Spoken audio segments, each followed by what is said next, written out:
আজ আমাকে যারা যারা শুনতেছেন তাদের সবার কাছে আমার একটাই অনুরোধ থাকবে যে যে মানুষটা আপনার জীবনে খুব কাছাকাছি আছে, আপনার ছায়ার মতো, যে আপনার আশেপাশে আছে, যে আপনার সাথে আছে বলে আপনি আজ এতটা খুশি, যার উপস্থিতিটাই আপনার জন্য সব কিছুর ঊর্ধ্বে, আল্লাহর দোহাই লাগে সে বেঁচে থাকতেই তার কদর করেন।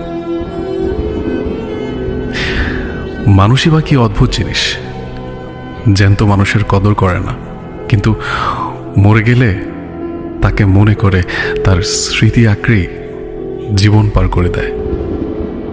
একটা কথা কি, সম্পর্কে লড়াই, ঝগড়া, রাগ, অভিমান থাকবেই, কিন্তু আপনি কি জানেন এই ঝগড়া, রাগ, অভিমানই আপনার সম্পর্ককে আরো বেশি মজবুত করে তোলে। আর ঝগড়ার পরে যে ব্যক্তি ঝগড়া, রাগ, অভিমান ভাঙিয়ে মানিয়ে নেয় তার মূল্যটা অনেক বেশি, কারণ সে আপনাকে অনেক বেশি পরিমাণে ভালোবাসে। আর জীবনে চেষ্টা করবেন কখনো যেন এমন মানুষটাকে না হারাতে হয়, কারণ তারা ভাগ্য গুণে মেলে।